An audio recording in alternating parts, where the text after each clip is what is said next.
Thank you. Ngerageje gusubiza ikibazo cya Janvier. Nkunda gukoresha ingero muzajya mubyihanganira.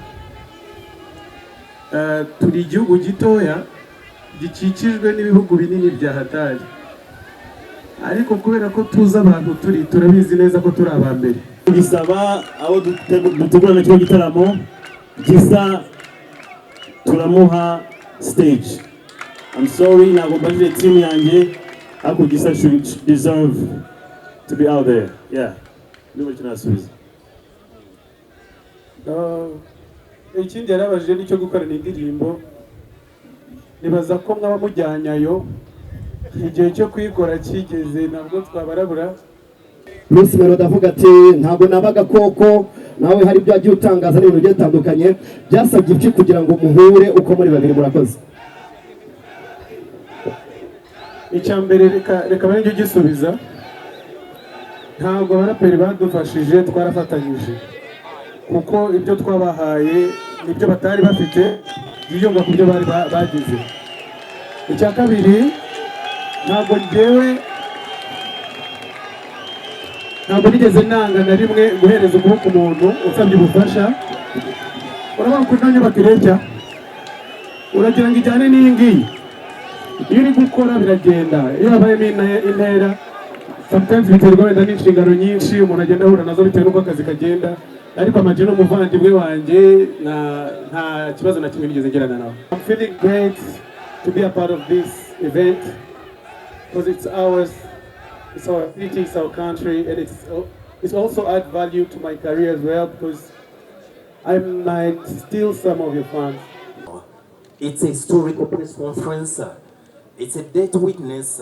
Amateka yubatswe uno munsi. Mumbabarire ku bakunzi ba nyiri gitaramo, the host of the show, the crew, the New Year Groove Season 2, twakire n'amashyi menshi cyane the Tiger the Band. Ntabwo turimo kubibona ngira ngo ku isaha y'isa sita n'iminota 10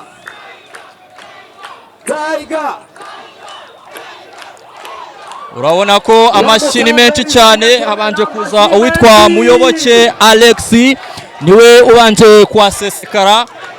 Ababonsa ni benshi cyane kabisa nkuko biri kugaragara. Yambaye costume aje bonsa reka umwe.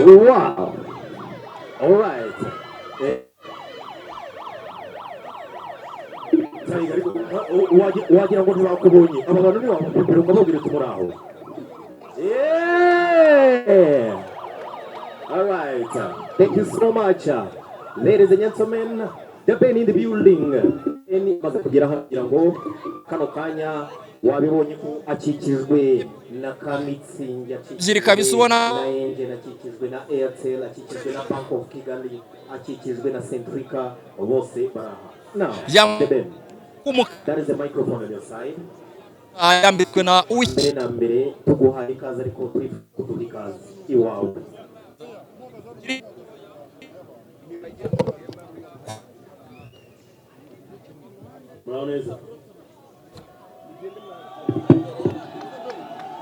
mvana amajwi abantu benshi cyane bari hirya no hino ngira ngo amajwi. Thank you so much. Ndabashimira cyane bari mu mujyi wa Kigali. Iyi gahunda idasanzwe, iyi press conference ibaye gutya mu mateka ya industry yacu. Ibi byose tubitekereza ku bwanyu, ndetse ndagira ngo mbere y'uko ndenzaho ndagira ngo nshimire aba partners bose dufite muri iki gikorwa kizajya kugaragara ku itariki ya 2 z'ukwa mbere. Uko mubizi mwaka ushize twakoze amateka, murabyibuka? Ndikubabaza umwaka ushize amateka twakoze murayibuka? So this year we are bringing it again, twizanye nanone mu bundi buryo kandi buri special. So niba ufite inkweto rwose isa nkaho ihengamye uyikureho taro kuko kitari cyane z'ukwa mbere rurambikana. Thank you so much. Ndabakiriye kandi I'll see you in a minute. All right, a round of applause one more time for the band, ladies and gentlemen. Maze rero hari igisamago kivuga ngo ndi igisamago, wagira gutyo ukabona igisamago kibonye igitangaza. Ladies and gentlemen, one more time for Bruce Melodie. Hashize iminota mike cyane mubi cyane kuri ekoteri imeze nk'ababonsa.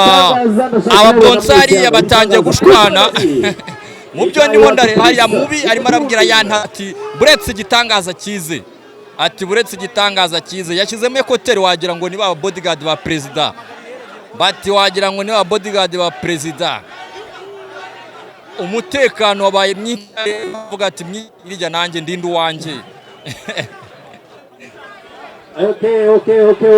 Twakire nanone Bruce Melodie on the stage to come and say hello to mu minota mike cyane twiteguye kwakira gitangaza itayi wacu Bruce Melodie ndetse n'abandi bose bakurikiye online. Twakire Bruce Melodie, muduhakayira rero, muduhakayira aho ngaho, muduhakayira kugira ngo duhite. Aba bodyguard baravuga ati mwigireyo rwose, mureka natwe twipanga akazi kacu, ati mureke natwe twipanga akazi kacu, ati mujye ku ruhande wanyu mwamwakiriye wacu witwa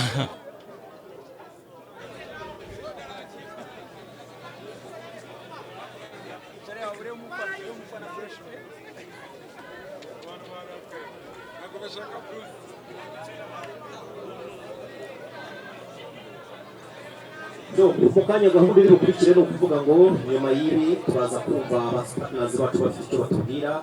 Nyuma yaho itangazamakuru mugire icyo mubaza ibihanganye byacu hano, ariko munyemerere twongere amashyi menshi twakira Bruce Melodie. baravuga bati twakire Bruce Melodie, ariko abandi bati Tiger avuyeyo n'ababo kanze mbabare ndababara kabisa, ndabakubarira. The Ben yajenye n'ababonsa bagera muri batandatu, reka mbare witwa Bruce Melodie umwe babiri batatu. Yantara aravuga ati nge amuka, reka bonsa barasuhuzanya bwa mbere mu imbere y'itanga. Yambaye nk'umwami mw'ibara ry'ubururu iriho amagrife y'umweru, yambaye icyo zisobanura niba yaza no kunyanduza ati nge sinikora. Kwa Bruce Melodie aje yambaye kabisa, avuga nge ntago nshaka no kwiyanduza. Bamuha bati yoho red zitari, yambaye ga z'umweru akubita bari batwita ndetse n'agapa k'ubururu.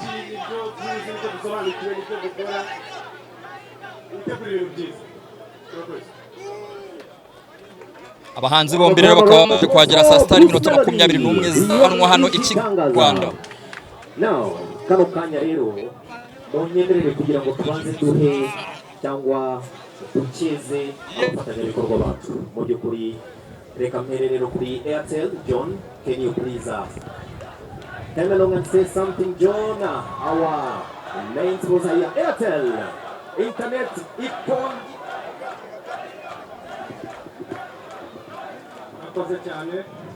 Urakoze kandi yabaye umwaka ushize nako mu ntangiriro the first of 2025 January ni brand ya The Ben.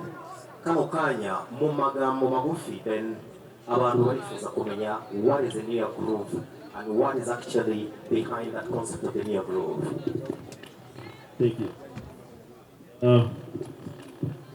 Niba groove ni brand twatekereje last year mwaka ushize dushaka mu by'ukuri gukomeza kunyeganyeza umujyi wacu wa Kigali ndetse no kugaragariza amahanga ko ibintu byose byiza bibera mu Rwanda. Ngira ngo mwaka ushize mwabonye icyo twazanye ndetse abenshi muri mwe mwarabyitabiriye. So ni ingaruka mwaka rero, igaruka every year. Umwaka ushize yariyo edition ya mbere, uyu mwaka ni edition ya kabiri, ndetse n'umwaka utaha dufite agaseke gapfundikiye kandi izabirenze kurushaho ngira ngo. So ndumva ariko nayivuga ni brand igamije kuzana umunezero mu gihugu cyacu gisanzwe. Thank you. Arakoze cyane rero, uwo ni The Ben Tiger.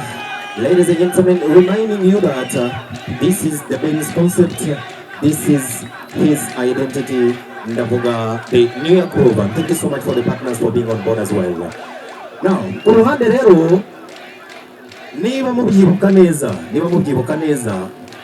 mu gihe New Year Group yari ihari, twashimishijwe no kubona igitangaza cyaje gukurikirana gahunda uko zimeze. Kubabyibuka neza kandi byari ibintu byiza. Nyiraho Bruce, video zawe twarazibyinnye koko, tuzibona kabisa uri mu bicu.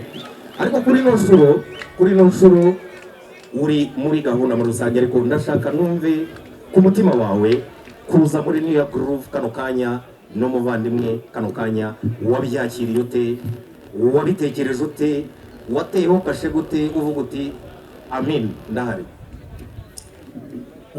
Icya mbere ndi umunyagihugu kandi bikunda sana iyo Kigali ishyushye, bifite aho bihuriye n'imimerere yanjye isanzwe. Genda umuntu wishimira kubona ibintu bigenda neza. So the Ben na team ye baprocinze team yanjye, mbona ni byiza kubera ko urubyiniro rutinzeho, ndumazeho iminsi buriya ni naho nkorera ibintu bikomeye cyane. Ntabwo njya nterwa ipfunwe no kuvuga ko ndi umuhanzi ukomeye wa mbere, sibyo? Hanyuma icyo ngicyo gituma igihe cyose mpamagawe ntagira ubwoba bwo gukora ibintu nzi gukora neza kurusha ibindi. Ni nabyo nzakora ku itariki ya mbere. Urakoze. Maze rero mumwongera amashyiriro Bruce Melodie no Kuri. Now to the members of the press, itangazamakuru cyangwa abo tugiye kuganira, niba hari ibibazo bike twacamo, aragiye kudufata Joshua hano. Joshua, twigereze mikoro ku banyamakuru. Nongere mbasaba ikintu kimwe, niba umuntu yabajije ikibazo nta mpamvu yo kugisubiramo kugira ngo twisubiremo, ni kimwe, nta muntu urenze ikibazo kimwe. Please, thank you so much. Twegere rero press members kugira ngo batangire babaze. Time for the press to say or to ask questions that they want to ask. All right, this two gentlemen, thank you so much. Uratubwira uriwe, igitangazamakuru cyawe n'ikibazo. Urakoze. Yego, ariko n'abandi bari hano mu mpande turajya mu myanya yateguriwe abanyamakuru. Nta kibazo kiri buze guturuka hano mu mpande kuko harimo abafana b'abahanzi bacu. Abanyamakuru turajya muri uriya mwanya kugira ngo tubashe noneho guhabwa umwanya wo kubaza ikibazo. Murakoze.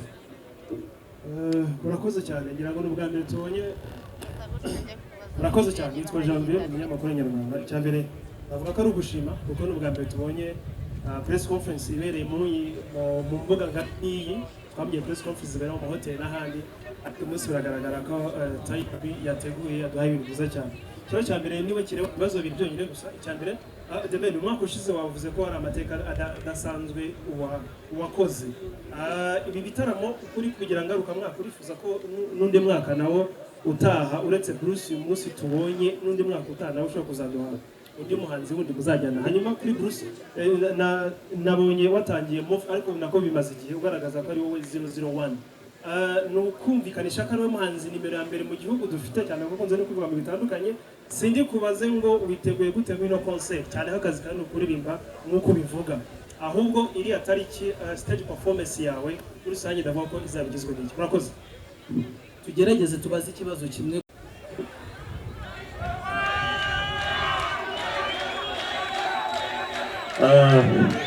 Thank you. Ngerageje gusubiza ikibazo cya Janvier. New Year's Group, uko twumva za Afro Nation, twumva za Lollapalooza, ni concept ingaruka mwaka hari n'igihe izajya ibaho simbe ndi n'umuhanzi uzayiririmbamo, ariko tukazana igamije muri make igamije kuzana umunezero, ibyishimo, uburyo wacu wa Kigali, ndetse no kugaragaza amahanga ko iwacu ari ibintu byose bibera. So ni yacu, ni twe ba founder bayo, ariko ntabwo igamije kureba The Ben gusa, izajya yivuga abahanzi batandukanye mu myaka uko igenda izamuka, kandi I promise you ko izaba iri very special each and every year. Thank you. Alright, The Ben, stay there please. Bruce, hari ikibazo ngira ngo wakwegera nawe kutubwira icyo Janvier yarabajije. Janvier yarabajije impamvu ya hashtag. Reka ndabimusubiza muha nk'urugero, nkunda gukoresha ingero muzajya mubyihanganira. Turi igihugu gitoya gikikijwe n'ibihugu binini bya hatari, ariko kubera ko tuzi abantu turabizi neza ko turi abambere. Ushakemo igisubizo aho ngaho uraza kubyumva. Hanyuma ibijyanye n'imyiteguro, mbere na mbere I like the idea yuko The Ben twaprochinze, kandi ubundi igitaramo gisanzwe kigenda neza mu mitegurire, mu bintu byose. Nta cyabuza gushyiraho itafari ryanjye nk'umuhanzi w'umunyarwanda. At the end of the day twese turi abahanzi b'abanyarwanda, nta cyabuza gushyiraho itafari ryanjye ndetse no kubashimisha kuko rimwe tubikorera abafana. Rero niteguye neza, nubwo wavuze ngo ntiwambaza uko niteguye, oya niteguye neza, muzabibona kuri uwo munsi. Alright, thank you so much. Murakoze. Ndifuza ko bose bakinsubiza Bruce avec The Ben. Uyu munsi iki gitaramo ni kwa gushamirana kurangiye burundu cyangwa ni igitaramo kibahuje nka business? Murakoze. Akibaje twembe. By honest, ni igitaramo gihujwe no kugira ngo duhe ibyishimo abanyarwanda. That's what you guys deserve. Nubwo ariko ntabwo gusubiza abana. You deserve umunezero tu. Njyewe nagisubiza mu buryo bubiri. Abafana ntabwo bajya babura kutugereranya, ubwo mu yandi magambo nabyo ntibyabura, competition ntabwo yabura, kubera ko bikorwa namwe kandi rimwe bacu. Icya kabiri ariko umuziki ni kumeze, niko bigenda, niko bihora. Hanyuma rero bikarangira ari ibyishimo kuko twe turi entertaining, ntabwo dushwana. Yes sir. Yeah. All right, so next of the questions, abahungu b'Ikanombe bari he? Abahungu b'Igikondo muri he? Ahubwo nyine ikinyenzi n'amatike tukeneye mugoroba. So next question please. Next question. Thank you so much. Gisaba abo dutegurana cyo gitaramo gisa turamuha stage. I'm sorry, ntabwo mbajije team yanjye, ariko gisa should deserve to be out there. Yeah. Niba tunasubiza. Ikindi yarabajije nicyo gukorana indirimbo. Nibaza ko mwaba mujyanyayo, igihe cyo kuyikora kigeze, ntabwo twabarabura.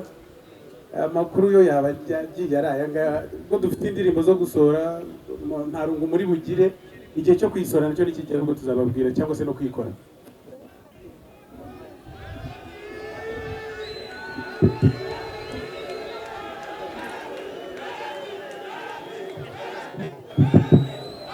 Yes, murakoze cyane. Nitwa Kamarade cyangwa Faxman Original, nkorera 3D TV Rwanda. Ikibazo ndi bubaze ndakibaza Ben, nanakibaze Bruce Melodie. Biragaragara ku gutangira k'umuziki wanyu abantu bagiye gufasha cyane, ubwo ndavuga abaraperi. Bulldog mwarakoranye, uwitwa Bruce Melodie yakoranye cyane n'uwitwa Amaji the Black, ariko iyo uri kureba ubona mugenda mubahunga, ntago mubaha umwanya. Ni ukubera iki? Abantu bakeneye yuko babaraperi babafashije baza mu gitaramo. Ikindi kintu, ikibazo cya nyuma ndi bubaze ndakibaza na mwese uko muri kumwe. Ni ishusho ki umuziki wacu ugezeho? Byasabye iki iyo urebye yaba intambara yabaye, Bruce Melodie avuga ati ntabwo nabaga koko, nawe hari ibyo wagiye utangaza n'ibintu bigiye bitandukanye byasabye iki kugira ngo muhure uko muri babiri murakoze? icya mbere reka bari njye gisubiza. Ntabwo abaraperi badufashije, twarafatanyije kuko ibyo twabahaye nibyo batari bafite byiyunga ku byo bari bagize. Icya kabiri, ntabwo nigeze nanga na rimwe guhereza ukuboko umuntu usabye ubufasha. Urabona ko nta nyubako ireshya, uragira ngo ijyane n'iyi ngiyi. Iyo uri gukora biragenda, iyo habayemo intera sometimes biterwa wenda n'inshingano nyinshi umuntu agenda ahura nazo bitewe n'uko akazi kagenda, ariko Ama G ni umuvandimwe wanjye, nta kibazo na kimwe nigeze ngirana nawe. Murakoze cyane, nitwa Peacemaker Panity. Ashaka kubaza kuri side ya Kusi biragendeshije hasabwa cyane ko azahabwa amahirwe abarimo gisa, ariko buriya ntabasabye ko yaha amahirwe iyo Melodie tukabona nawe umwaka utanguye n'ubundi cyangwa ko byo yahaye gusa ya Impano bakaba tugeze n'umuziki kuri iki gihe cyane kuko nta kibazo. Ariko ikibazo mfite amatike tubwireze ko abanyarwanda byagize tubonye sold out hasi muri iki cyumweru dutangiye, bikaba ari amateka twanditse yananiye bagizwe n'abandi. Amatike bihagaze gute, yaragurwa hehe, aramutse ashize abantu mwabaha show ya kabiri? Murakoze cyane. Ku bijyanye no guperforminga, performance ni ikintu kigirwa ibanga kubera ko kiba kizagaragazwa imbere y'abantu. Ndumva ibijyanye no gutanga umwanya ku bandi bahanzi abo tutakoranye byo birareba The Ben, ariko kubo twakoranye bo birashoboka ko mwabona bamwe bari kuza tugakorana. Mbega icyo nsaba abantu no kugura amatike, mukazira igihe, mukaza mu gitaramo, tugasapotinga umuziki wacu, tukabikorera industry ariko tukanabikorera igihugu kugira ngo n'abandi bose babone ko turi abadanje. Murakoze. So Ben, about the tickets? Inama nagira ngira ngo abantu bose bari hano ndetse n'abadukurikiye live nuko amatike ari bushire vuba. Gerageza uko ushoboye kose umenya aho kuri tike, ngira ngo turashira information z'uburyo tike ibonekamo ndumva zibiri na hano, and then to having a together the sounds. Thank you. All right, for sure the last two questions, the first one and the last one, please go on. 103.5 Capital FM. My question goes to Ben. What inspired you to come up with such a great idea, and why did it take you so long? And then to my brother Bruce Melodie, how do you feel being given this opportunity, because I've always been asking for this, and does it add something to your career? Thank you. I will answer the question in a very short phrase or word. I think it's because I'm the bigger person, maybe. It's because I'm the bigger person, maybe the big brother, so I had to come up with that. Yeah, thank you. I already said this. I'm feeling great to be a part of this event because it's ours, it's our city, it's our country, and it's also add value to my career as well because I might steal some of your fans. I doubt that. Okay. I doubt that. Yeah. Abari mu nyubako murashaka kubaza? Nta kibazo kwiteza. Okay, dusoze twagiye. Merci beaucoup. Nitwa Pionika kuri Tuganira TV. Ikibazo cya mbere ndakibaza Bruce Melodie. Ya postinze witwa Adesope ari kumwe na Diaspora avuga ko indirimbo yitwa Repete. Twabonye ko remix na Real Road, ese wabujya no amahirwe Diaspora. Ikindi ndabaza The Ben. Wiyumvute iyo abantu nk'abariya bataye n'akazi bakaza hano kugira baze kugushyigikira. Merci. Thank you. Ndeka nsubiremo rya jambo, amakuru y'indirimbo mujyanye ahari, gusa nta gahunda mfite yo gukora remix y'indirimbo ya Repete, ariko Desdora ni umuhungu wanjye, ni petit frère, tujya duhuza, wenda bibaye na ngombwa tukabatamo ikintu gishyashya. Thank you. So please, let's go to the last question before we sign out. Thank you. Urakoze. Bene ntabwo yasubije. Hari icyo atasubije. Ibyumviro nibisaza iteka yo mbonye abantu baje kudushyigikira batugaragariza urukundo, bihora ari bishya mu mutima wanjye ntabwo nshobora kubifata for granted so ibintu binejeje cyane. Yes, murakoze. Nitwa Amagambo, umunyamakuru wa Isibo TV, by'umwihariko The Choice Live. Nshaka Bruce na Ben, abantu bashobora gutekereza yuko kuba wagiye muri concert ya Ben ari uko Ben can afford you. Byasaba iki kugira ngo mukorane? Hari amakuru avuga yuko nyuma ya concert hashobora kuzabaho ibitaramo, umwe agakora nk'icyitwa uburetwa kujya mu bitaramo by'ubu. Ibyo murabivuga iki murakoze? ntabwo ukuntu nifata jewe numva ndi uruganda kandi na Ben n'urundi ruganda, niyo mpamvu agira abo bakorana. Uruganda rwakorana n'urundi nta kibazo mbibonamo. Ikindi ni uko kugeza amagingo aya turi hano kuba igitaramo cyo ku itariki ya mbere, kandi ndabyuha nk'umuhanzi mugenzi wa Ben. Reka mureka abari byo tuvugaho, abari byo dutindaho cyane. Murakoze. Okay, so twasoza ariko ngo uyu mushiki wacu mumuhe akabazo kamwe yakomeje kubasaba no kuri. Murakoze. Murakoze ni Kabya, ndi umufana de Ben ukomeye cyane. Ikibazo ndashaka kumubaza, hari indirimbo yakoranye na Mbonyi, ntabwo bataka niba zizasohoka uyu mwaka cyangwa mu mwaka utaha. Nande? Mbonyi. Ngo Israel Mbonyi ngo hari indirimbo mwakoranye zizasohoka umwaka utaha. So, to our sponsors, do you have any question for artists, please? Our partners here? Of course. David, Girango. Please? Any question from the artist? Murakoze, Ben, Melodie. Nashaka mwese ko mubwira abantu bo mu Rwanda kwikokinga, bitegura iki gitaramo, hakaba hazaza n'ibindi tuzahuriraho, kandi all the best. Twishimiye kuba turi kumwe namwe. Nta kibazo kinini burenzeho.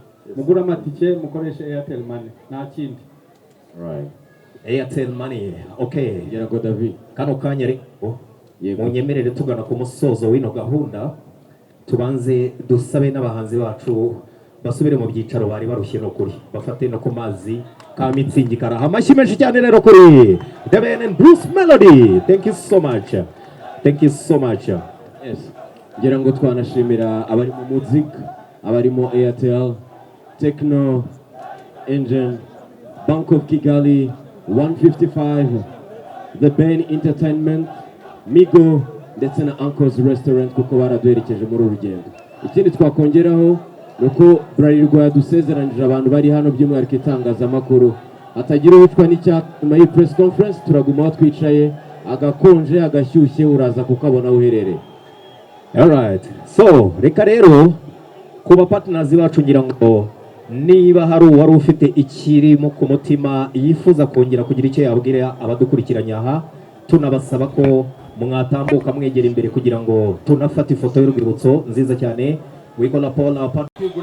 Yes, tugeze isaha y'isa 7 aziruzuye neza, turacyari mu mbuga ngari ahari hari kubera ikiganiro n'itangazamakuru ku bahanzi babiri Bruce Melodie ndetse na The Ben. Ni abahanzi babiri bahuriye kuri stage cyangwa se ku rubyiniro cyangwa se kuri podium, kubera ko wenda byise urubyiniro ntago bigeze baririmba, ariko ni igitangaza kibaye kuko bose bavuze ko bazakora ibitangaza muri BK Arena, ndetse uwitwa The Ben aranavuze ati twifuje ko twabona stade Amahoro ariko duhuramo n'imbogamizi nkeya, bisobanura ko next year cyangwa se 2027 itariki ya mbere y'ukwezi kwa mbere amateka ashobora kuzandikwa muri stade Amahoro.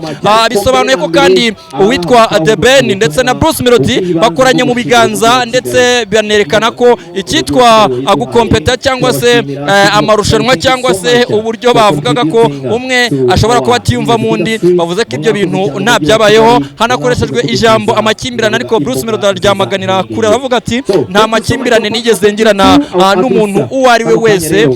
Ni byinshi bibereye hano ku ruhande rw'abafana aba The Ben ndetse n'aba Bruce Melodie. Ngira ngo Zebra Switch uze kumfasha werekane hariya muri etage, kubera ko hano mu mbuga ngari cyangwa se muri car free zone hari etage bari kubaka. hari abafana benshi cyane bavuye mu kazi bari kubaka, niba ari abafundi niba ari abayede, icyo nicyo ntabashe gusobanukirwa, gusa bose bambaye imyenda, ndetse uwitwa Pirate nawe amaje kuzamuka, muramuzi ni umukomediye ajya gufasha bamwe muri abo bafundi.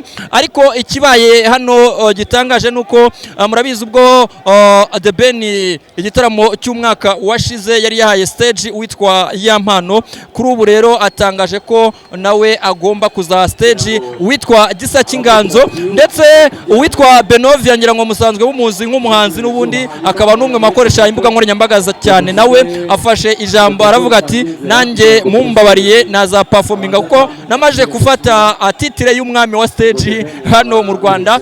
The Ben mu ijambo ryatuje ati ndayiguhaye, ubwo mwitega ibitangaza nanone bizongera bikabira muri PK Arena ubwo Benovia azaba agiye performinga ndetse na Gisa cy'Inganzo. Ngira ngo ni Bruce Melodie waje wambaye imyenda yiganjemo ibara ry'ubururu cyane, ndetse ni The Ben waje wambaye ikositimu irimo ikote ndetse n'ipantaro n'amagrife. Bose icyo bahuriyeho ni dread ariko ubona zikiri ntoya. Ngenda cyari wa munyamakuru wanyu Mr. Muhanzi, iyi ni Eco Bloom TV, birumvikana turacyari hano ka free zone kugira ngo dukomeze tubagezeho byose bitandukanye. Bararikira kuzabagezaho n'igitaramo cya The Ben. Ngira ngo ababonsa bari bafite byinshi cyane kabisa, kuko hari byinshi cyane wabonaga ko bitayeho ku kijyanye n'umutekano wabo, yaba ku ruhande rwa The Ben ndetse no ku ruhande rwa Bruce Melodie. Navuga ko protocole yo yari nziza cyane, ndetse ngira ngo n'ibijyanye no kubaza abanyamakuru benshi barabajije, ni ibintu ubona ko byari biteguye neza. So rero mbashimire, asigaye dukomeze tubane mu bindi biganiro bitandukanye bigombaza guca hano umunsi ku wundi. Ni Eco Bloom TV kuri Instagram, kuri TikTok, hose turi kumwe, dukomeze tubane. See you.